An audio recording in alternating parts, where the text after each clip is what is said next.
Ассаламуалейкум. Бирөө вообще аударылып кетти. Bayerische Motorenwerke. Нормальные машины тремя буквами не назовут. Легендарный 34-нчи кузов. Испания мен Португалия ойнойт экен. Экинчи күндүн таңы. Негизи эле биз турган жер бул Альштадт деп аталат. Бул жана ПСЖнын президенти.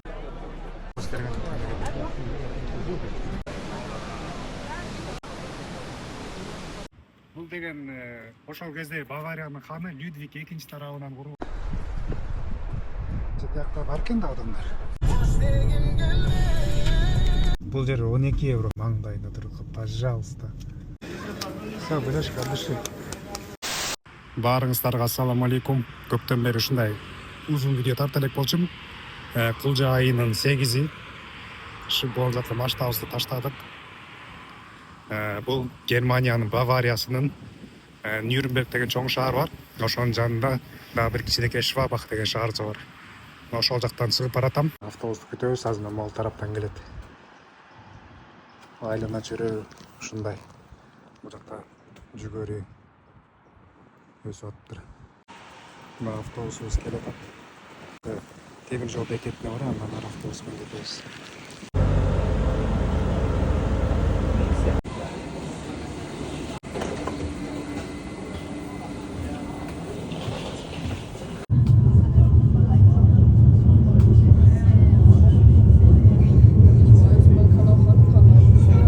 Бул жер болсо Нюрнберг шаарынын башкы темир жол бекети. Адамдар көп. Нюрнбергте менин бөлөм жашайт да. Ошол менен азыр жолукканы баратам. Азыр кабайынчы ошону. Ассаламу алейкум. Каксың? Параллельно чыгып калдык го. Издеп баратсам эле. Тартып баштады азыр. Күйөт ак болуп калды. Болду, ошол значит тартып атат азыр. Бирок азыр бул жагы эле сен күйөт. Бул жагы индикатор, бул жагы камера да. Поезд издеп жүрсөк, бул жактан бери. Are you from Yemen, right? Okay, good, bro. What's your name? Khalid. Khalid. My name is Ilyas. Yeah. So you're going to Belgium, right? Okay. Аз булга жардам берип койдум, билет алышып. Англисче же немисче билбейт экен. Азыр бөлөм экөөбүз келип бул жерден машина арендага алып атабыз. Ошо менен кыдырабыз. Ауди машинасын алдык бөлөм экөөбүз. Азыр эми Нюрнбергден Мюнхенге барабыз. Ал жактан мүмкүнчүлүк болсо футболго көрөбүз. Болбой калса да башка жерлерин көрөбүз. Кетип атабыз. Бөлөм экөөбүз.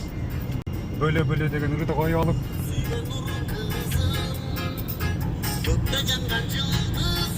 Айт. Кыз жөнүндө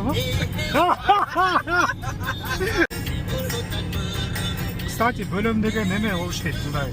Жана Нюрнберг деген шаардын жанында Швабах деген кичинекей айылча бар.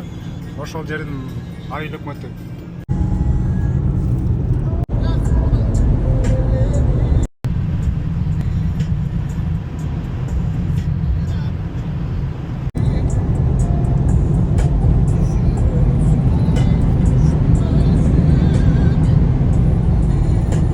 Так, биз дагы эле жолдобуз.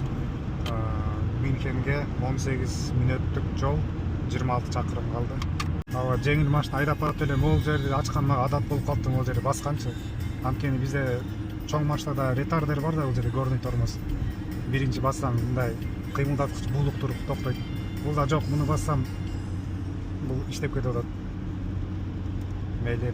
Мынакей Мюнхен шаарынын ичине кирдик. Маңдайыбызда биз келдик, көксөгөн жерге келдик. Мынакей BMW центр. Кирип BMW-нын тарыхын көрөбүз. Музейи бар экен. Мюнхен шаарында дагы бир нече ушундай жерлерди көрөбүз. Бул могул жакка кириш керек болчу экен да, биз өтүп кеттик. Так, азыр могул жерден кирет окшойт, жанакы жерден өтүп кеттик. BMW. Жана бир кыз айтат го, азыр могул жерге чыгарып коем, туура аталышынчы. It's BMW, not BMW. Bayerische Motorenwerke. Wait, what? Bayerische Motorenwerke. Bayerischen Motorenwerke. Да, могул жактан кирели. Могу BMW-ны ээрчи беренчи, ушул жака керек болуш керек. Нормальный машины 3 буквами не назовут деген сөз бар го, бирок көрөлүчү кандай экен. Назовут или нет деп. BMW паркингде 20 мүнөттөн бери паркинг таппай араң таптык. Жеңил машина менен все. Бул жак бекер болуш керек жага эмнекен көрөлүчү. 2010 көргөндө 2 метр дейт, хер. мында жүрөк момдолуп кетет да. Онда 2 метр дейт. Фура мен 4 метр да. Лоп менен тие тургандай эле. Парк платса тикет алат экен мисалы. Ичине кирип баштадык. Мынакей BMW-лар башталды. M3 CS дейт. Мынакей эң максималдуу топтом бул Touring. M5 Touring. Бул акыркы үлгүдөгүлөр болуш керек, 25-жылдыклар. Ичи кандай экен? Мына ичи болжолдоп жүрүшүнө бул ачык экен, жабык. BMW сүйүүчүлөр атайын силер үчүн арты кандай экен? Муну басып туруп кичине мындай темныйраак кылып койсоң, монтип туруп мобилограф болуп кетесизби? Кайра мынтип өзгөртүп коебуз. Айда жаныбар деген ушул турбайбы? Эски түр экен механика. Бул кайсы жылдыкы болду экен? Бир аз Запорожго окшош келет экен, 2000 дейби? Жок, 1971 жыл экен. 1971 жылы немистер мына ушундай машина чыгарып баштаган. Ал кезде Кыргызстанда кандай абал эле? Карабыз, 71 жылы ушундайды айдасаң, кандай адамдар айдап болду экен, 7 сериянын жаңылары экен бул. Бул жакта 5 серия универсал окшойт. Экинчи кабатка көтөрүлдүк, жана биринчисин көрүп аттык эле. Мынакей. Бул жакта жаңы модельдерди тизип коюптур. BMW-нын мындай дүкөнүнө да келдик, сувенир дүкөнүнө. Бирок баалары биздин деңгээлге дал келбейт экен. Ошондуктан жана эле карап жүрөбүз. Андай моделкалардан бери бар экен. Ушул моделка мисалы 289 евро турат экен. BMW центринин ичине эмнегедир Rolls-Royce киргизип коюптур. Кулинан дейт. Бул камерада тартып коелу. Калганын ушудан улантабыз.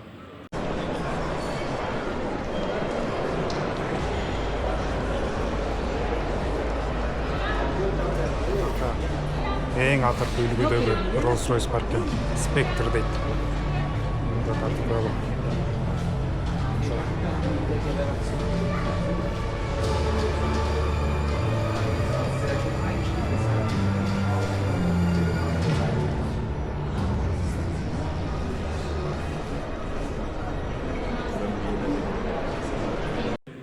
Биз жана музейдин бекер жерине көрүп жүрөтүбүз да. Мына эми билет алып кирип атабыз. Көрө турган жердин эркеги мына эми башталат. Кеттик. Киргенде эле мындай иллюстрационный жасалмасы бар экен, арт бир нерсе. Башың айланып кетет экен, кеттик анда. Кана бисмилля, бул жактан баштасак эң биринчи чыккан BMW-лар күтүп алат экен. Дөңгөлөгү азыркы велосипеддер бар го, чоң ошондой эле азыр, ушунчалык. Бул согуш маалында фашисттик немистер колдонгон кинолордо бар го, ошолго окшош экен булар. Мотору деле мындай экен.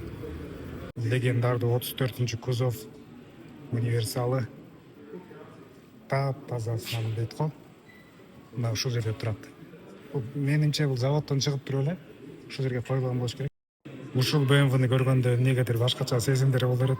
Да как будто биздин өлкөдөн чыккандай болчу. Анткени жаш кезде ушул машинанын арасында өсүп калгандык. Анткени 28-чи кузовдогу. Муну жана көрсөттүм, 34-кү кузов, 39, ары жагы мынакей 60-чы кузовдогулар, E60. Ушудан кийин комфорт башталып болуш керек. Бул салыштырмалуу бир аз заманбапыраак болчу. F10 кузов. Андан кийинкисилер мынакей G30-дар, тройкалар. Эң акыркы модель мынакей G60-тар. Бунун ичин ачканга болбойт экен да. Бул ошондо эң башында кандай моделден башталган, анан кандай моделден бүткөн боюнча ушундай жер экен да. Эң башында турабы? Айырма карасаңар, айырмасын. Эң башында кандай башталган, эми эң аягы кандай бүтүп атат. Асман менен жердей. Нормальный машина 3 тонга менен атаса болот экен. Эмблеманын чыкканында 17-жылдан баштап 20-жылга чейинки аралыкта ушундай өзгөрүптүр. Менде 97-жылкы аралыктагы жаш кезде ушундайлар бар. Ушундай эми Алла өзү кечирсин деп башка машинадан жулуп өтө элек да жаштык кылыпчы. Бул жерден мындай көрсөк болот экен. Жылдыр өзүбүз каалаган жерде токтоп тарыхын ушундай көрсөкчө көргөн жер бар экен. Allein in einer Saison. Ата демонстрация кылган жер бар экен. Отурган жер ичинде колонкалар отурсаң өзүң эле угула турган. Deutscher Rundstreckenmeister für Tourenwagen. Ошол кездеги рекламалар. Also, nein. Мындай дагы бир башка иллюстрациялык арт бар экен. Мисалы 2010-жылкы катарды карасак, тизмекте эмнелери чыккан. 525 X-Drive 435 кийинки катарларда да тиги 80-жылкылар 315 экен. Эң астында бул Need for Speed'деги машина турат го. BMW-лар экен. Ошол кездеги көз караш менен айдаганда бул жолду ушундай көрүнүшкөн ичинен.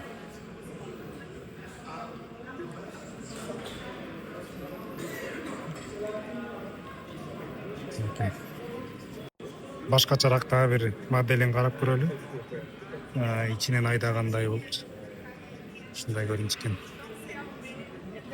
Дагылачы мону жаштыктын туу чокусундагы кыял машиналар, спортивный моделкалар деп талашат элек го жаш кездечи. Жака тигине илип коюптур өзүнө. Машинанын каркасы экен эски формадагы. Мындай сваркаларын карагыла ошол кездеги. Сүзүлсө Carfax ортосуна келип калчудай. Мотоциклдерди илип салып туруп ал жерге. Мондай мотоциклди мен GTA Vice City'де урдай келем.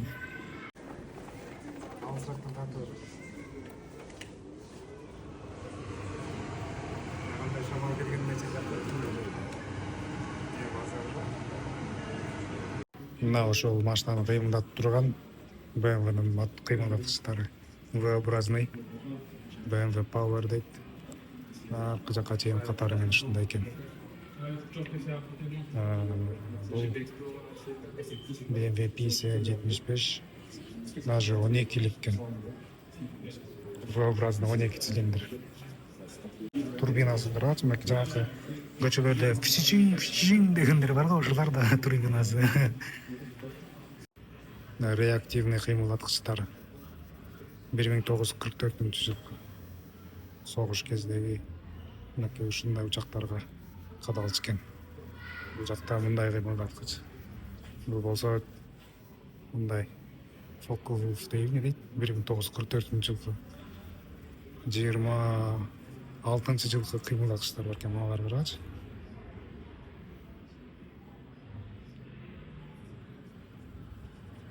Бул болсо мындай. Ушундайдан караса туура болот. Бул тарых музей. Ушундайларды көрүп, көтөрүп, тарыхын карап, андан кийин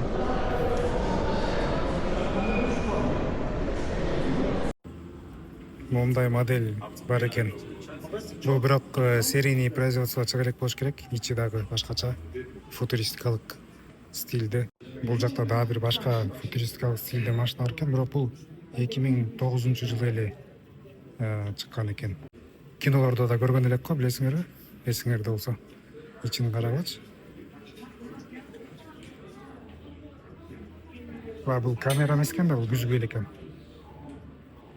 2009-да кайдагы камера, арт жагын карагыла. Эмнеге ушул производство чыкпалды экен, өндүрүшкө? Артын карагыла. Бул Бишкекке барса биринчи эле бардыгы кармап бир жагы айрылмак болуш керек. Бир тройка турат, Кыргызстанда жеткиликтүү болгон абдан көп го бизде дагы. Бул жакта бир аз эскиреги. Тачки деген мультфильмде мондай бар эле го, дөңгөлөк алмаштырчулар. сервисниктер. Мунун астынан кирип чыгасың да, могул жерде ачылат, мындайчы. Ошол жерге отурасың. Бул жактан бүт эле кинодогу машиналарды көрсө болот экен. Бул Назад в будущее деген киного то машина окшош экен.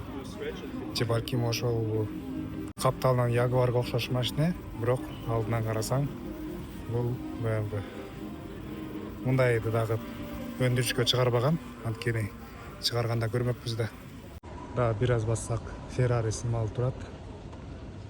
Бирок BMW центрди көрүп бүттүк. Эми Кыргыз 3 километрден кийин Кыргыз ашканасы бар экен, Пияла деген, ошол жака баратабыз. Меникенди аралап. Бир орун бар экен могул жерде. Жерде эшик бар экен. Эшик бар экен, анын аркы жерде эшик бар экен. Ушу мегаполис шаарларда паркинг менен маселе бар да. Биз каалаган жерибизге келдик, бирок паркинг жок болуп атат. Тар жолдорду аралап эле баратабыз. Бул жака барат экенбиз, эч ким жокпу, кандай? Адамдар Ким өтсүн да, өткүлө. Немистер. Машинабызды кайра паркингге таштап, мындай жол жөөк деген жерде орун жок. Кайра жер төлөөгө таштап чыктык. Анан мынакей маңдайыбызда сары менен Пияла деген кыргыз эже ачкан ашкана экен. Адамдар көп окшойт ичинде. Кагрел. Здорово. Салам алейкум. Салам алейкум. Саламатсызбы? Лагман, тамактар лагман, манты, курдак баары бар экен. Курсак төгүп чыккандан кийин кайра метро олтуруп эми Альянс Аренага барабыз. Бүгүн азыр футболго кирүүгө аракет кылып турабыз. Болсо болду, болбосо сыртынан кайтабыз. Мегаполис шаарда паркинг маселесине канча? Азыр метро менен 25 мүнөттө жетебиз. Бул эмне азыр? Элдин баары шот бар? Элдин арасында баратабыз. Элдер Испаниянын футболкасын кийип алган. Бүгүн Испания менен ким ойнойт? Бүгүн Испания менен Португалия ойнойт. Испания менен Португалия ойнойт экен. Бул европейский лига болуп атабы ошондо? Лига нациянын финалы. Мынакей алдыбызда буюрса легендардуу Альянс Арена көрүнө баштады. Бул жакта такси сакчылары, полициялар алып келип жатты.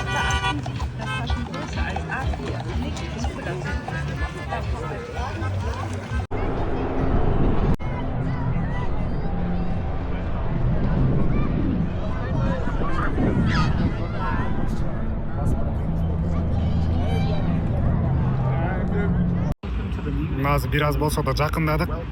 Могул жакта Willkommen деп турат, кирген жери немисче кош келдиң деген сөз. Могу негизи монун артында бир автобан бар да. Мен дайыма ошол жактан артынан өткөчү. Артына эле могул жакта негизи билеттери баары сатылып бүткөн. Аралап жүргөн адамдар бар да. Ошолордон билет алууга аракет кылабыз. Бирок мында элдер деген кагазга кармап сатып алабыз дегендер жок, сатабыз дегендер жок. Эми эмне кылабыз, аракет кылабыз. Тапсак таптык, таппасак чыгып кетебиз чыдамбай. Сонун болуп күн батады, бул жакта таптыкчы.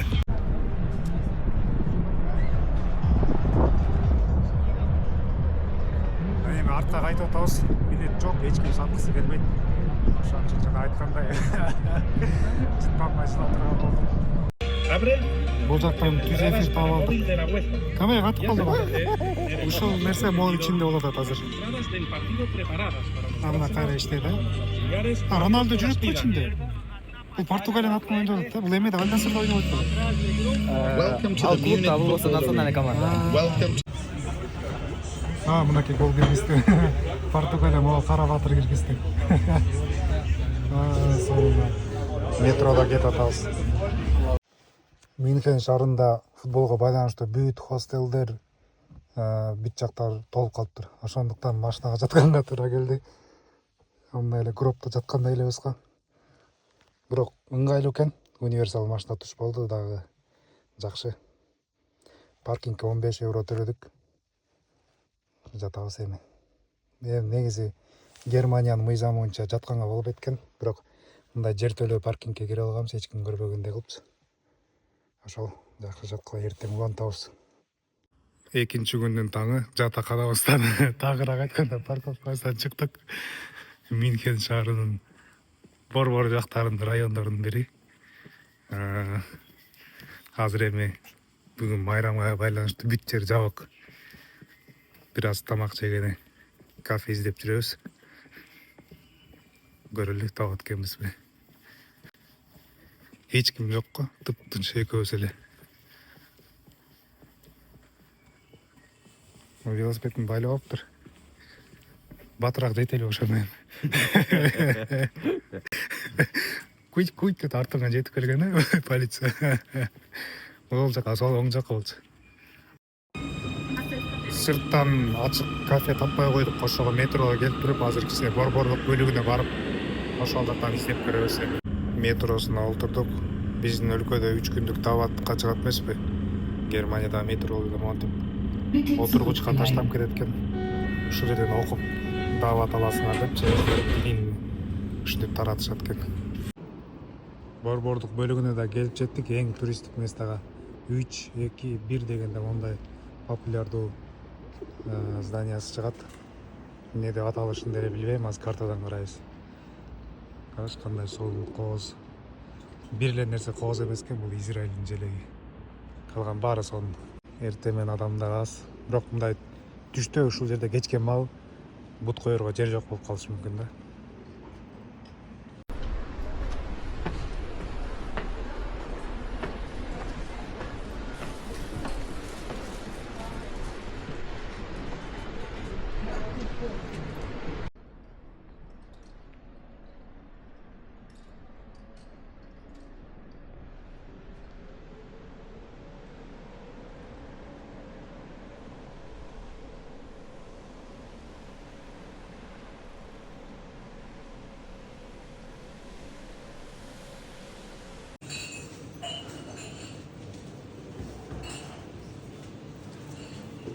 Азыр могул тарапты көрүп бүттүк.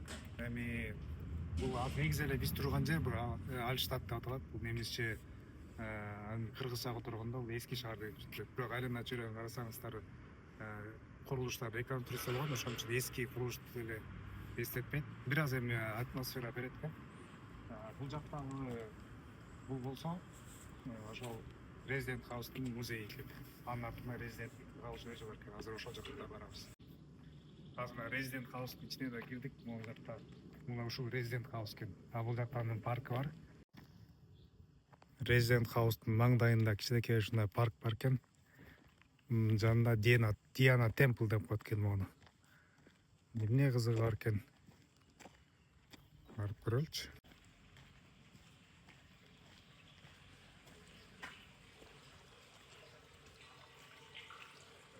Ичинде мындай булактар бар экен. Суу чыгарып коюптур.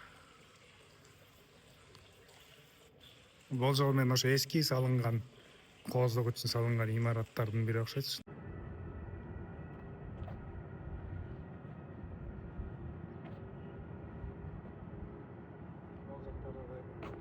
Мындай наклейка бар экен. Бул жана ПСЖнын президенти Аль-Халяфи Насыр деген катарлык. Анткени булар деген тийип койгон себеби Мюнхенда футболго өзүнүн футболдук клубу бар, Мюнхендики, Бавария Мюнхен. Бавария Мюнхен. Ошолор менен ПСЖ экөө ойногон экен. Анан ал утканбы, же утулуп калганбы, эмне болгон? Көбүнчө Бавария уткан. Анан ошентип бир жаман көрүү, жестинби же бир нерсени эмнеге унуткан, бирок бүт жака чаптасып атыр. Оюн болбосо бирок негизи былтыр болгон, ошондон бери эч ким албаптыр. Экинчи күнүнүн жолундабыз. Бүгүн Мюнхен шаарынан чыгып, бир мындай хан сарайы бар. Анын сиздер да сүрөттөрдө көрүп жүрсөңүздөр керек, азыр барганда көрсөтөм. Ал да туристтик жер, ошол жерге баратабыз. Ушундай жолдорду аралап, болжол менен 1,5 сааттан бери келатабыз. Дагы жарым сааттык жолубуз бар. Бирөө вообще оодарылып кетиптир бирөөсү. Нифига себе. Мына бирөө бул жакта. Полиция. Бул где-то бир 10 мүнөттей эле болуптур анда. Спорткар го могу? Mazda экен. Адамдар кандай болду экен?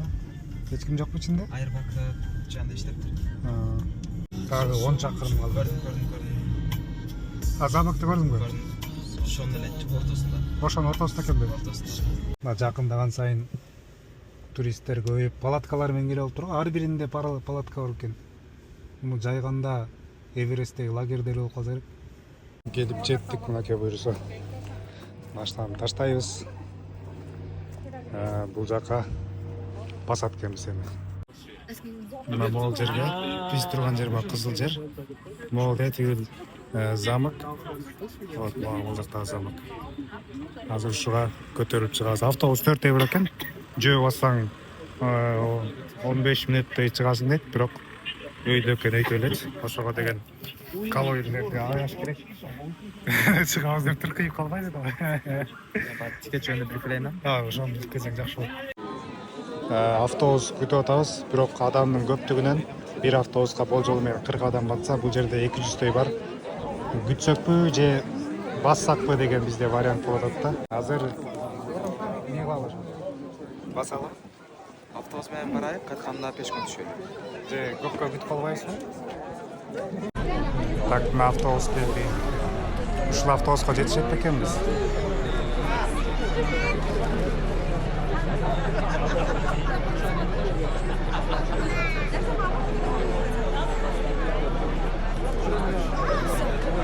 Орундукта алганга жетиштик. Болжол менен жакын эле негизичи, бирок өйдө болгон үчүн жөө баскыбыз келбейт да. Биз азыр чокусуна жеткенбиз. Жеткен чакта деле бул жакта толтура узун кезек бар экен.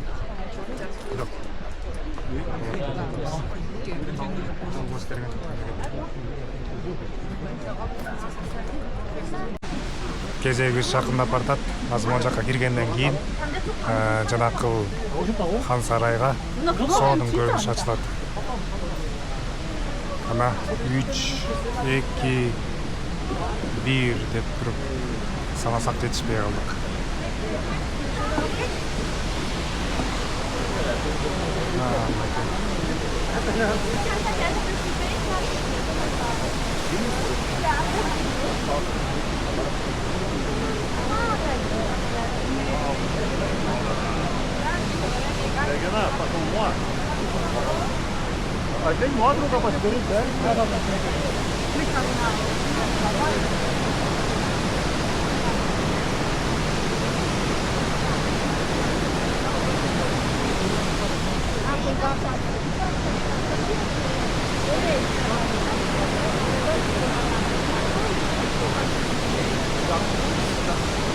Могул жакта учуп жүрүшөт. Бул жакта мындай көрүнүш астында. Биз болсо бул жакта. Бул битте карагыла бул көрүнүштү. Биз азда бир аз өйдөрөөк чыктык. Адамдар аз, анан көрүнүш жакшы ачылган жерге. Могул жакка караганда эле биздин Сары Челекти эске салган соонун көрүнүш бар экен. Бул жак болсо жанакы хан сарай, ошондой эле башка көрүнүшү. Бул деген ошол кезде Бавариянын ханы Людвиг 2 тарабынан курулган экен. Тагыраак айтканда 1869-жылы. Эми элестетип көргүлө. Биз азыр могул жерден чыкканга эле ушунча бир аз чарчап калдык да. Бул автобус менен чыктык. Ошол кездеги адамдар муну деген шарт жок болчу. 1869-жылы курулуш материалдарын ушул жака тантип чыгарган. Анан олтуруп бир кызыктуу бир факты таап алдым. Бул деген деңиз деңгээли боюнча. Биздин борбор шаарыбыз Бишкек 800 метр деңиз деңгээлинен бийикте жайгашкан. Анан дал ушул турган жерибиз дагы 800 метр деңиз деңгээлинен экен. Ошондо демек бул жердеги Европанын ушул шаары көрүңүздөр, адамдар ылдый жашап турат. Ал жагы төмөнүрөөк. Ушул деңгээлде Бишкектегилер мына ушул турган деңгээлде жашайт экен биздикилер. Мына ушундай кызыктуу бир факт. Ачкиге тартып баштадым эми көз айнекке. Бул жерден кайра үстүнө дагы башка жака чыгып атабыз. Ошол жактан балким дагы жакшы көрүнүш ачылат. Дагы кеттик, кайра ушул жол менен жүрүбүз да. Кеттик. Давай сен биринчи бас, эмне болсоң да сен бол деп коесуң.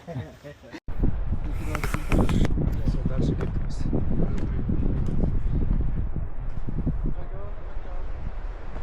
Элдин багырынан өйдө чыктык. Жакта бар экен да адамдар. Могул жерде олтурган жери бар экен да, ошол жерге бир аз токтойлу.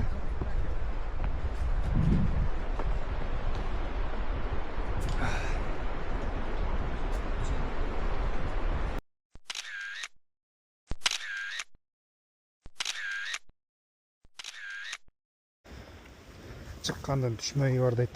Акырын түшүп баратабыз эми. Болжол менен дагы 10-15 мүнөт түшөбүз. Бул көрүнүш менен азыр коштошобуз убактынча. Келечекте иншалла балким келеттирбиз.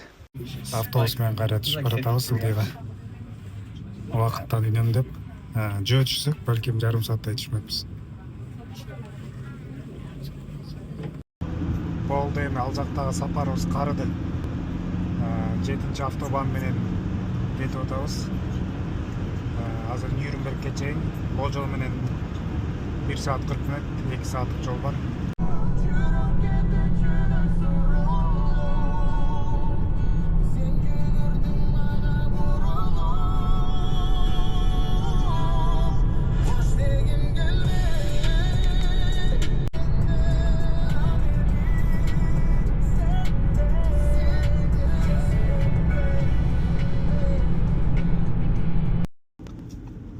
Нюрнбергке дана жакындап келдик, жанындагы Швабах деген шаарчага. Бул жерге мен жеңил машинамды жок, фураны таштагам да. Ошондон кабар алып туруп, анан кайра Нюрнбергке чыгабыз жолго. Бул жер 12 евро күнүнө. Маңдайына туруп, пожалуйста. 12 евроны ким төлөйт? Сен өзүң төлөйсүң. Мен мындай фирма уруксат берген жок да бул жерге турганчы, ошого өзүм эле алып койдум. Ошол бойдон турабы деп. Так, чыгабы эми. Камера саман аласың? Бардым азыр. Мынакей. Келдик. Пожалуйста. Турасыңбы? Кандайсың, жылас? Бир сыра айланып текшерип коймун эми бирок. Могу менен кыдырдык кечке биз.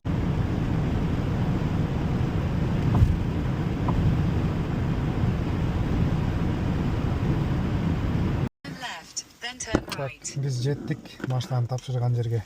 Мындан ары эми жөө жашоо башталат. Мынакей. Эмесичи?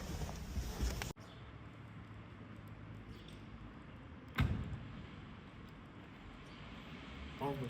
Эйсине тапшырдык. Азыр барып беребиз.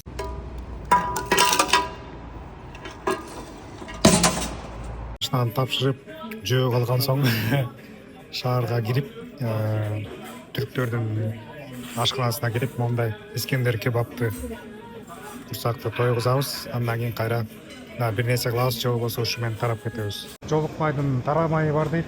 Бөлөм экөөбүз эми 2 күндүк эс алуудан кийин тарагантабыз.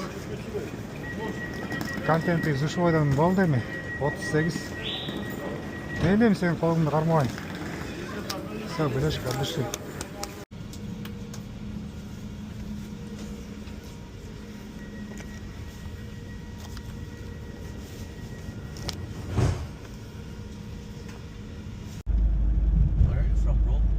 I'm from Kyrgyzstan. Do you know the Kyrgyz Republic? Yeah. Yeah, I'm from there. And you? Syria. Syria, okay. Mashallah, Syria. So now you got a new president, Ahmad Ashara, right? Yeah. That's the perfect, it's the good. I don't know, to be honest. May- Nobody's perfect. may Allah but bring I think this- He's good. Sorry? I think he's good. Yeah. So it's definitely better than this Assad. Horizon. Yeah. Ушул Uber менен келдим да азыр, такси менен. Автобустар баары токтогон.